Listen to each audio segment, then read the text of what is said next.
Hello, everybody, and welcome to the top 5 new comics for November 23rd and 24th of 2021. I'm, as always, Chris.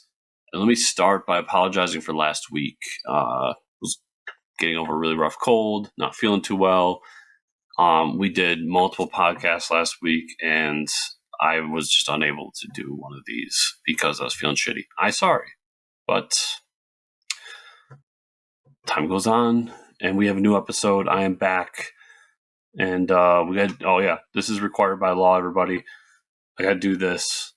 Subscribe, hit the like button, notification button, all that. Comment down below. And I appreciate you all for doing it. Enough of that.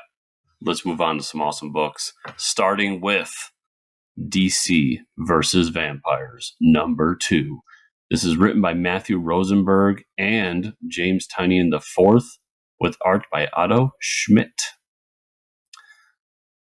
I originally did not care about this book, did not want to read this book, didn't think anything of it, and then somebody told me how awesome it was, and I read the first issue. The first issue is phenomenal, everybody. Quickly jumped up to like my favorite DC thing. I had so much fun with that first issue. The twist of it all, where it was going, and what was happening in this world was just fantastic. I don't want to give it away, but basically vampires are taking over the DC universe. This is obviously an alternate universe story, and you can tell by some of the characters we have involved and who ends up dying in the first issue. But it's just a really cool alternate DC world. That first issue has one of the Justice League being a secret agent for the vampires, and it's not who you think it is, everybody.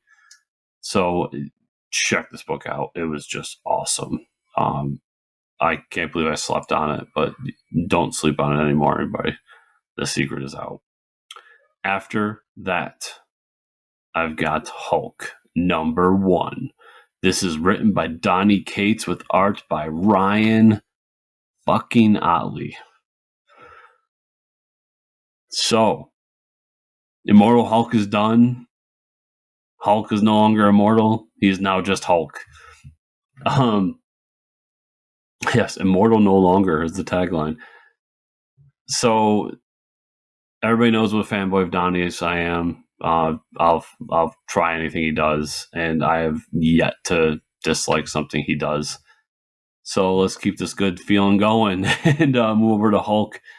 I'm excited about this. It's the intro to it with Hulk going into space, and if you read the free comic book day issue, this is all in that. And him fighting MODOK, and then going. It's just crazy, wacky stuff, and I love it. I want more of it, and I'm about to get it. And then just art by the amazing Ryan Ottley. If you're not familiar with Ryan Ottley, you've been living under a rock. Invincible. One of the best comics ever made, and his stuff on Spider-Man was really cool. So I'm just super excited for this. I think it's a great team up. 2 guys who just deserve each other, and I cannot wait to read this issue. Moving on. After that, we've got Thor, number 19. This is written by Donny Cates with art by Art-Nic Klein.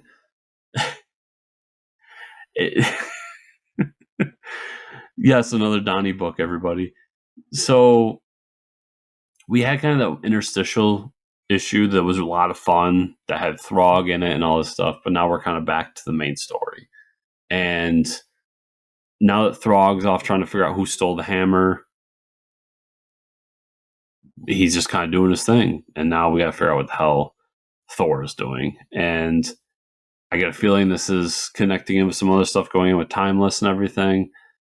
I am excited Nic Klein's back because his art in those first couple series were just fantastic.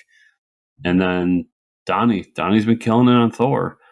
And not to go back to Hulk, but this book gives me faith that Hulk's good too, because he took over a Thor run that's an all-time great, and it's still really, really fucking good. So I'm really excited for it, and I hope you all are too, because it's awesome stuff. That's enough of Donny. Let's move on. Star Wars Life Day #1. It's written by Cavan Scott with art by Ivan Fiorelli. It's the holiday season, everybody. Everybody in America is getting ready for Thanksgiving. Christmas is around the corner. And of course, Life Day is almost here. I'm really happy that they decided to do something holiday themed for Star Wars, and I'm even happier it was Life Day. If you haven't seen the infamous Star Wars special, that's where Life Day is introduced and becomes a thing. That's kind of been shoved to the side. People poo-poo it, even though that special did a lot of amazing things. And it's a little wacky and weird, but I love it for what it is. And here we are bringing a piece of it back. Life Day. I'll read you real quick the synopsis here. Happy Life Day, everybody. Celebrate the galaxy's favorite holiday with a collection of festive tales from all across the Star Wars universe.